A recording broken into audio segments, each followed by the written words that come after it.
Hello, everyone. Thank you for joining us. I think everyone's more or less here. We have a few more people still joining, but we'll just kick it off and they'll join as we go along. So first of all, I want to thank everybody who is joining the webinar today. We know everyone's schedule is busy, and we're very happy that you're taking the time to join us. Today, we'll be looking at the latest Black Basta leak. We're going to be getting an inside view into how ransomware operators, well, frankly, operate. So it's going to be a very interesting presentation that we have for you today. If we just move on to the next slide, just before we start, just a few housekeeping rules. This webinar is being transmitted in classroom mode. In auditorium mode. What this means is that everyone is muted except the presenters. Having said that, we will have a Q&A section at the end of the webinar. And you actually don't need to wait till the end of the webinar. If you look at your Zoom application, you can fill in and send in your questions throughout the webinar. We will address questions coming in at the end. In addition to that, just to note, this webinar is being recorded, and at the end of the webinar, we'll also be sending you an email with the webinar recording. And if you do experience any issues with the webinar, with sound, with the Zoom app, please just send us a message through either the chat or the Q&A, and we'll try to do everything we can to make everything work as it should. So with that, I'll just very briefly present myself. My name is Amir. I head up product marketing here at KELA. Today joining me, we have Irina. She's our Chief Research Officer, and she's going to walk us through everything there is to know about the latest Black Basta the latest Black Basta leak. And just before we start, move just to the next slide. If this is the first time you're joining a KELA webinar, so just really in a few seconds, a few words about ourselves. We are a threat intelligence and external threat exposure reduction company.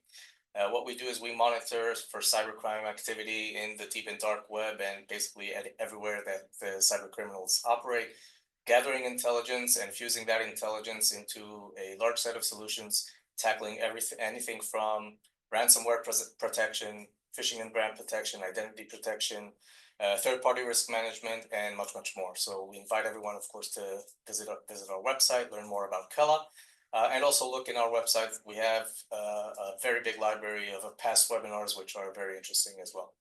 But with that, I don't want to take any more of Irina's time, so let me just make sure she joins us with her video and sound.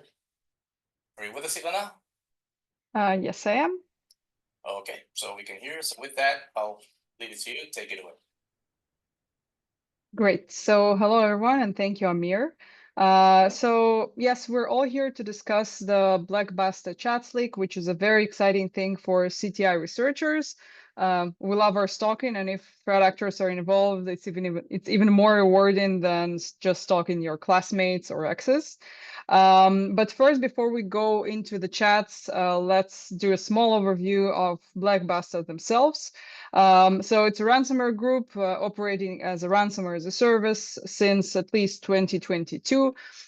Very known for their double extortion techniques. They operate internationally, focusing on Western economies, predominantly in the US, as you can see in the small statistics charts right here.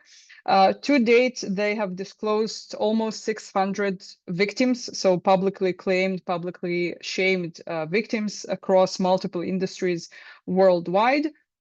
And one of the notable cases from recent years is an attack on Ascension Healthcare, which is a Catholic healthcare system in the US.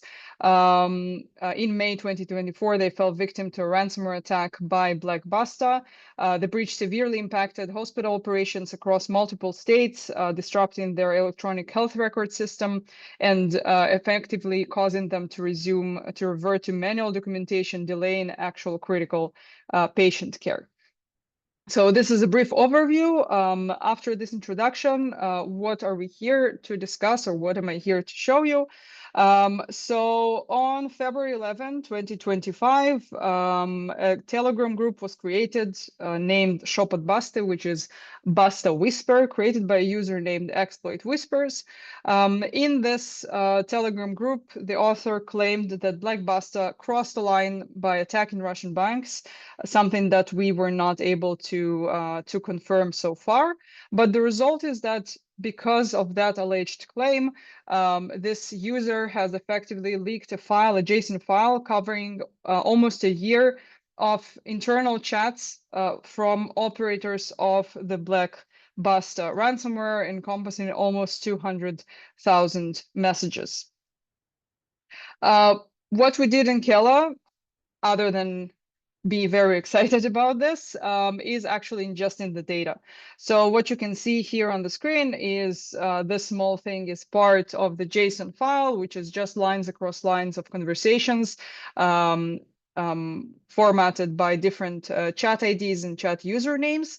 And effectively, all of the chats are shared in Telegram group that we were able to so we actually processed and ingested those chats, so they are available to anyone who has access to the KELA platform, where you can dig in. And of course, if your assets are discovered or targeted in those chats, you will also get a notification. For those of you in the CTI field or just interested in this area in cybercrime, will recall that exactly 3 years ago, the contents of another ransomware group correspondence, Conti, were leaked to the public. That was actually the first such leak to give researchers a really glimpse into the inner workings of a threat actor group with its TTPs, strategies, and so on. Interestingly, it was suggested even in the beginning of Black Basta's operation that former Conti members went to work with them, including the now alleged leader of Black Basta, going by the username GG with those chats, or username GG. So actually, what's inside the leak? First of all, almost 200,000 messages written in Russian, Russian letters, or translate, which is just Russian in English letters. And the leak exposed a vast array of sensitive information, offering a glimpse into the internal workings of the Black Basta ransomware group. So what could be found in those chats? A trove of compromised credentials, usernames, passwords, authentication data for various services, mostly associated with potential Black Basta victims. We found technical infrastructure details, IP addresses, domains used for the operations CNC, remote access file servers, proxies, and the botnets they use. So a lot of information like that. We could also see internal operational discussions, revealing tactics, strategies, technical procedures. So something's not working, a script is not working, a malware is not working, or a specific botnet is not working. They were discussing all of that. And of course, the victim data, aside from the credentials I mentioned, they also posted their exfiltrated information, payment details, so Bitcoin wallets that were used to actually extract and ransom the victims, including that of the actors. And undoubtedly, all of this, the level of exposure, it provides invaluable intelligence to us as cybersecurity researchers and organizations aiming to strengthen their defenses. Now let's talk about some specific TTPs we observed and that stood out at the heart of the operation. KELA, what we did effectively is we tried to identify sensitive patterns that are frequently exploited by ransomware operators to gain unauthorized access to corporate networks, and then perform lateral movement. And in the chats, as I already mentioned, we saw a lot of credentials. We saw Black Basta members sharing valid credentials they used or tried to use for initial access. And based on the conversation, at least some of the credentials appear to be sourced from InfoStealer logs. So information stolen by InfoStealing malware. In the first screenshot right here, you can actually see parts of such patterns, as I mentioned. So VPN login VPN login portals, at least part of them. And the text message accompanying it saying that this is what we gathered from other logs based on those requests. So they specifically mentioned log, which is actually the data stolen by info-stealing malware. Then we also saw them sharing full credentials that definitely look like they've come from files that aggregate information from info-stealing malware. So this is a URL that was shared. This is the username and this is the password. And we saw thousands of messages that look like that. And specifically, info stealers are one of the most significant initial access vectors in the cyber threat landscape. And they use for initial access in many of those cases. Effectively, we saw them sourcing credentials using vulnerabilities and phishing spam campaigns, using compromised email credentials, and so on. And what we did next is we actually analyzed over 3,000 unique credentials to sensitive resources that were shared in Black Basta chats. And the top 5 initial access and vectors that Black Basta used can be seen here on the screen. So those are Cisco VPN, Global Protect VPN, different custom VPN portals, and Microsoft RD Web. So by searching for those patterns, we were able to identify, again, thousands of such logins. And obviously, as we can see in correspondence of ransomware operators, those portals are very lucrative to them, as they might enable access to internal networks and perform lateral movement later. And we saw these and other sensitive credentials discussed both in the compromise, in the later compromise stage, and also in the initial. And those findings align with other researchers' insights, specifically about vulnerabilities used by Black Basta to gather initial access. So they were both looking to log in with those portals and also look for vulnerabilities in them that can be abused. And one of the things we observed was a whole attack timeline that unfolded within those chats, illustrating the group's use of valid credentials for initial access. We took a look, or we actually identified such information about a Brazilian industrial company, where actually from the beginning of the attack on October 16, we saw Black Basta sharing RD Web credentials to this company in their chats, essentially highlighting them as a target, essentially highlighting this company as a target. In 2 days, the company was fully compromised against based on the correspondence in the chats. On November 7, they started extorting the company, so pressuring them into paying ransom money until November 10, when negotiations failed and the victim was actually published on the Black Basta leak site. And actually, this started with an info-stealing malware. So if we look at it from the timeline of info-stealing malware, we were able to find those credentials, the exact credentials that were discussed by Black Basta in our data lake, where we also collect information on accounts stolen by info-stealing malware. Analyzing the resources from the impacted machine, we actually came to the conclusion that the infected origin was a tech support employee. So from that stage, effectively, once this employee was infected with info-stealing malware, however that happened, and credentials were all of the credentials from their computer were harvested, leaked, sold, and shared on cybercrime platforms, and ended in a Black Basta exploitation almost 6 months later. So all of that could be actually prevented if the company was monitoring for such exposure in the different cybercrime sources, because really it was out there for 6 months. To conclude this case, for the MITRE lovers out there, here are some of the specific TTPs used here. Of course, Black Basta uses additional ones, but in this case, these were employed for sure. So, of course, initial access through the RDWeb credentials, credential dumping, where they also extracted other ones, extracting, exfiltrating information, because this is what ransomware actors do.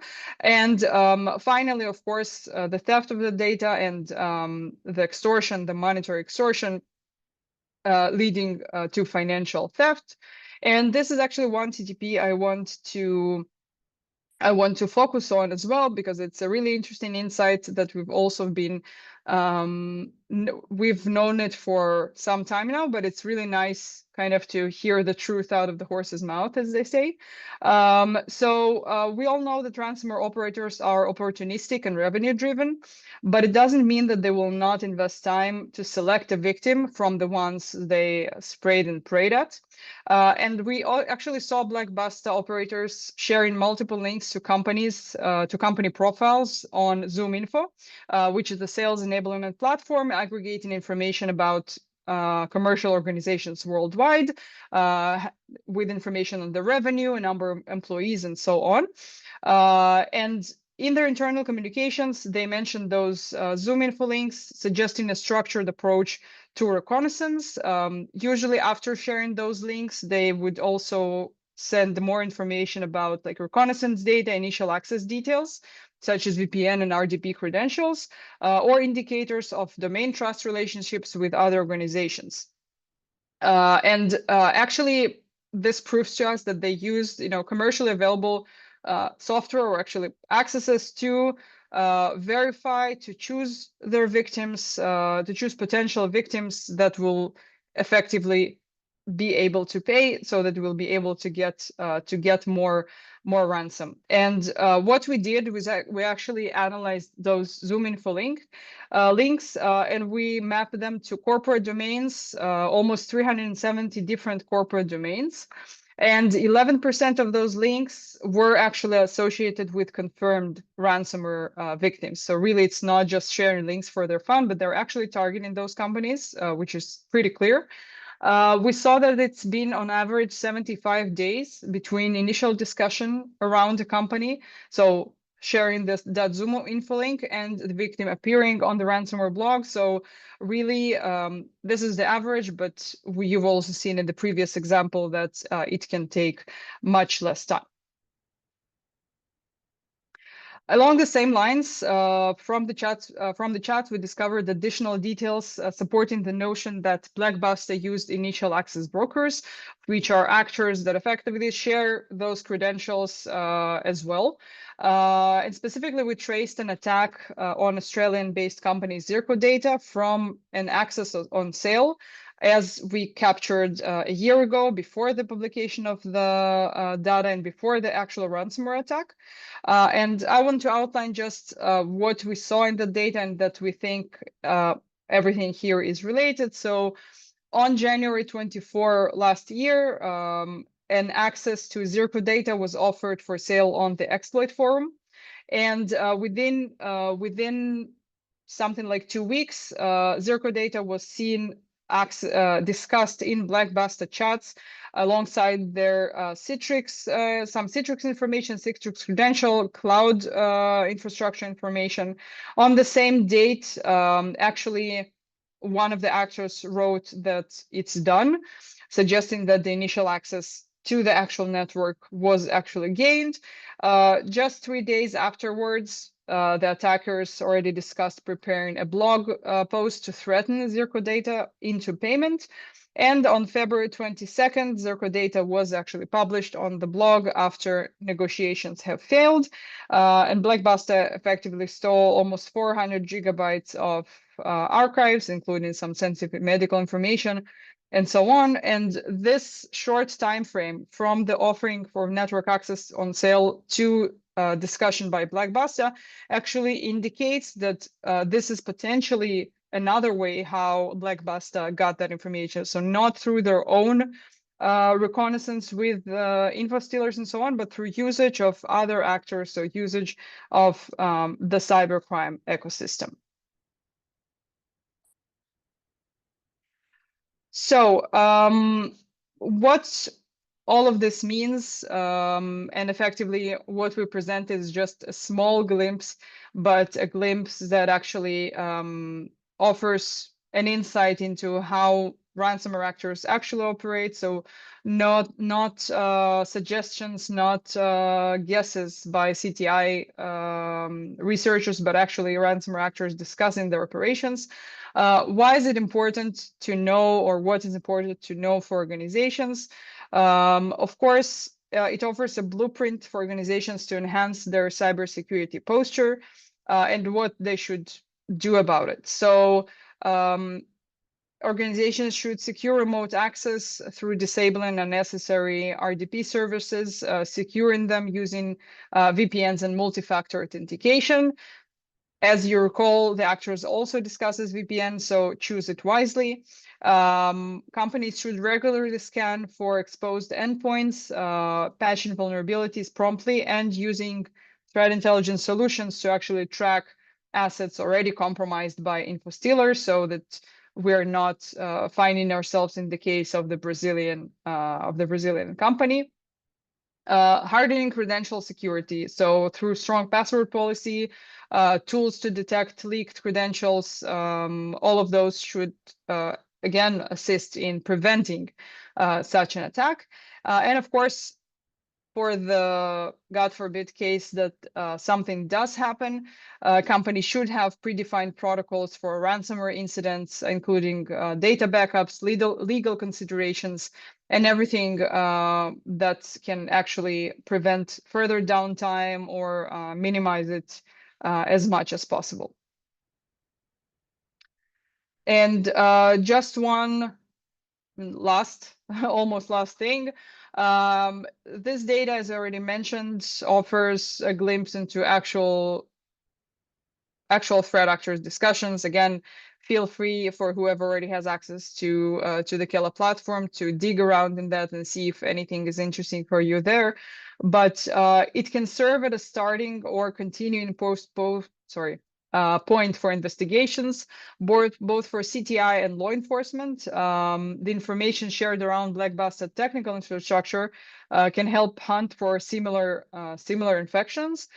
For example, what we ended up not including in the slide, but for example, we saw a large list of domains, or essentially URLs, that we assumed that were used by the actors to actually spread one of their infecting malwares. And those domains URLs were actually belonging to legitimate organizations. So they were abused by the threat actors for malicious purposes. So knowing those technical infrastructure, knowing what they're doing can help us hunt for similar activity. And secondly, the ecosystem of the operations, the relations with different actors and usage of different tools can help shed further light into the cybercrime ecosystem, advance its disruption. So for example, we saw them discussing operations with somebody operating the Anubis botnet or an Anubis botnet. We saw them mentioning different stealers or building those by themselves. So all of that can be researched and investigated. And of course, victim information, either for, again, hopefully not, but for specific organizations, either yourself, your client, to make sure, or also third parties, to ensure they were not on the list of targets, and so on.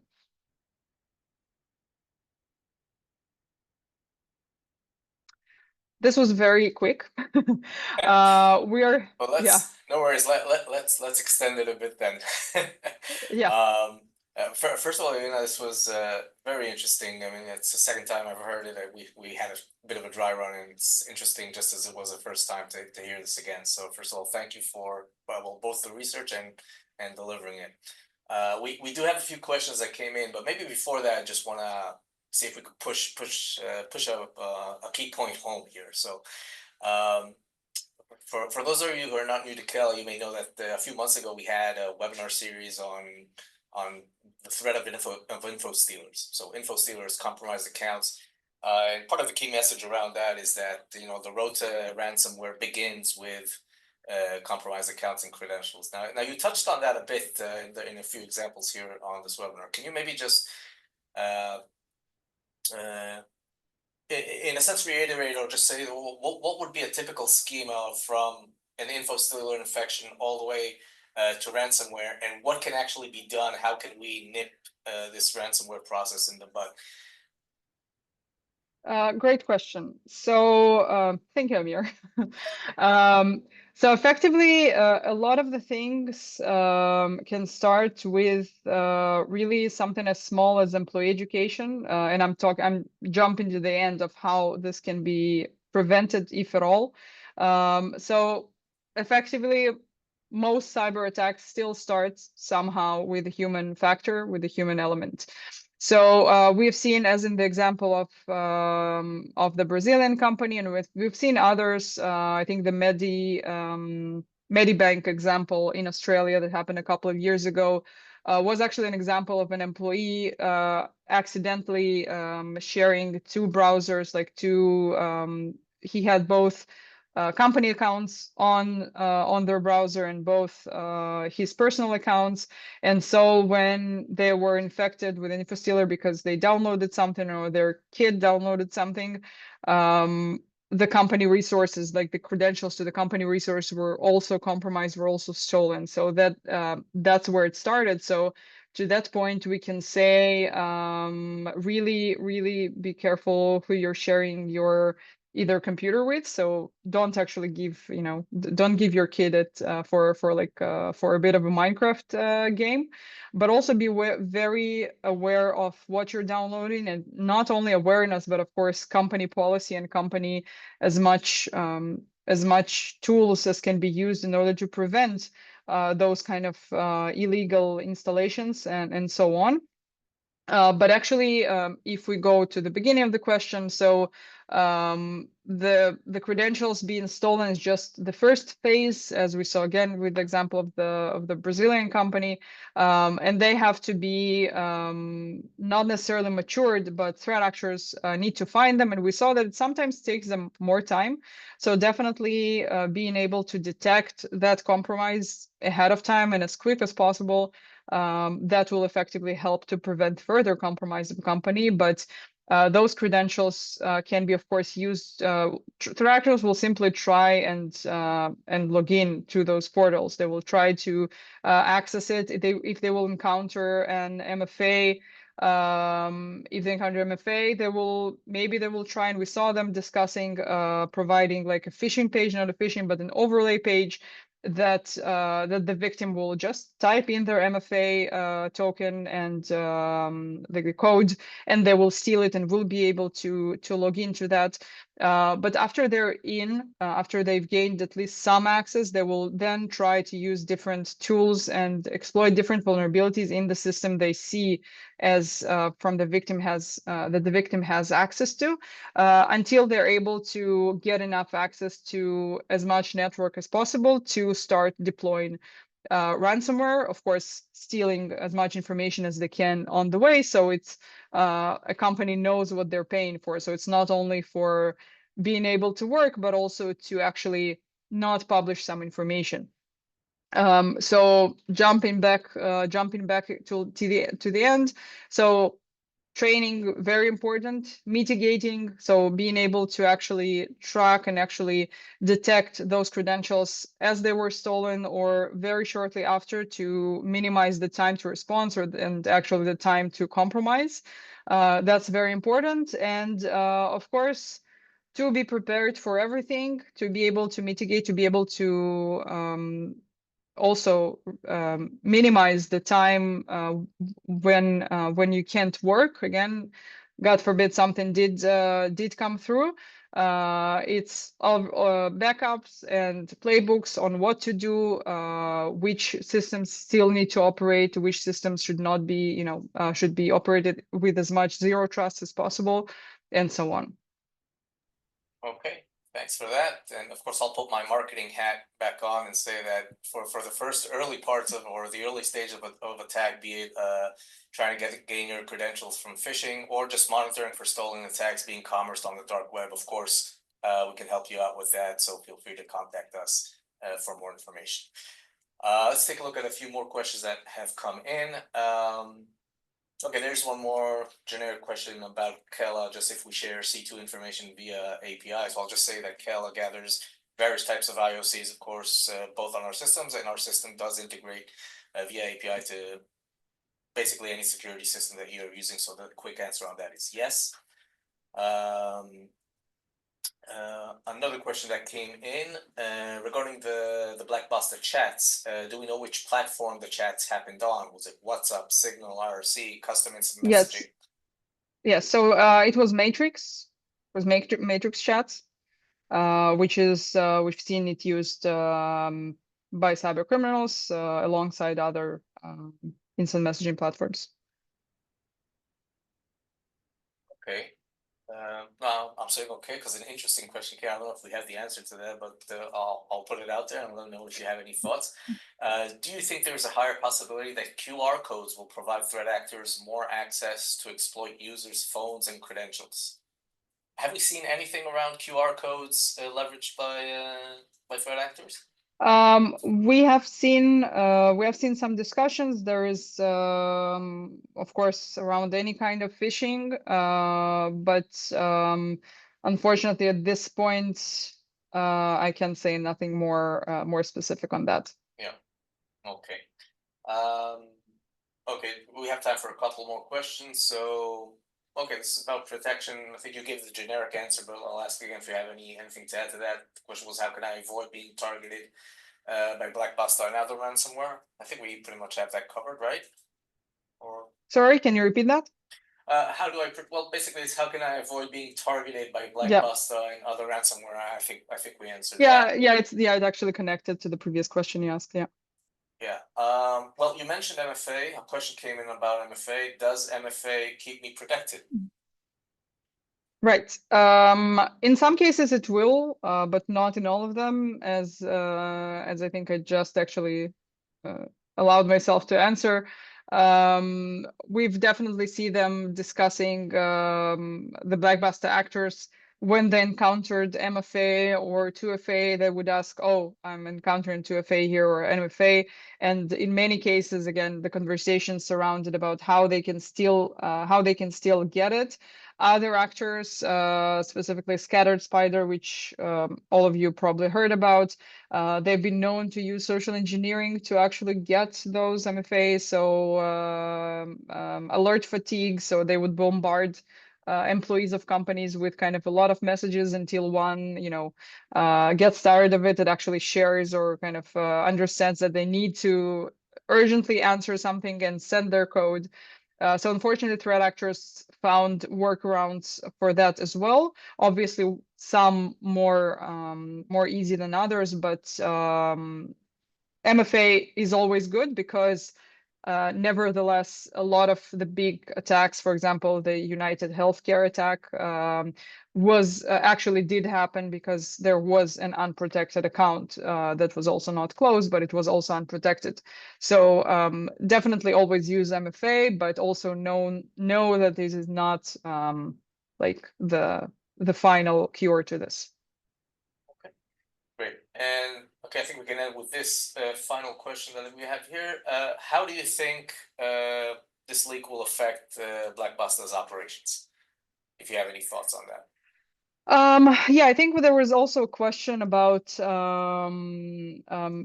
like if their operations changed following the attack on Ascension. Yes, that also. So yeah, so I think that we've seen a lot of actors to the Ascension thing specifically. Obviously, we have seen different actors over the years talking about how they will not attack healthcare, how they will not do something like that. And always there's this one affiliate or two affiliates who didn't care and who attacked and infected like an organization anyway. So they did have those disagreements, but effectively, I think that the most that they've done is probably decide not to check it more carefully. But we're not aware of something specific. Again, we haven't looked into that specifically. But in terms of how this will affect their operations, we did see them less active than before. It's not because of this leak, because it just happened. But ransomware overall is not going anywhere. Also, from what we understand, only a small portion of chats were leaked.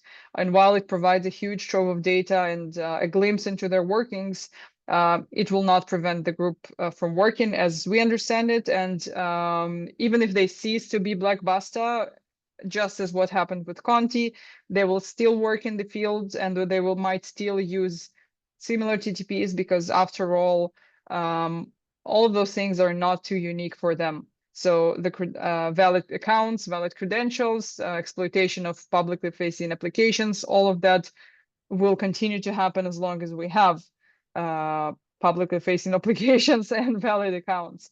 But what it means is that you need to know how they operate, what to protect against, and so on, regardless of one name or another. Yeah, and maybe I could also just add one nice tidbit to that. Just before the webinar, I was looking into our system with one of my colleagues here, and we noticed that part of those chats, Black Basta, were having chats with some other well-known ransomware groups. So cyber criminals are sharing information between them. So that we definitely need to do our part as a community to protect as much as we can. Yeah. Irina, again, this was amazing. This was great. I really enjoyed it. I hope the audience really enjoyed it. And for everyone there, we're going to end in just a second, but maybe just before that, I'll remind you again, take a look at the email you will receive in your inbox with this webinar recording. And while you are on our website, I do recommend you check other webinars that we've run in the past, especially the ones around the info stealers. And maybe also there was a very interesting one on how cyber criminals are leveraging AI for attacks nowadays, which is a hot topic. And in general, just keep out for more information and more webinars coming from KELA. So one last time, thank you, Irina, and thank you everyone for joining. And with that, we will end. Thank you very much. Thank you, everyone.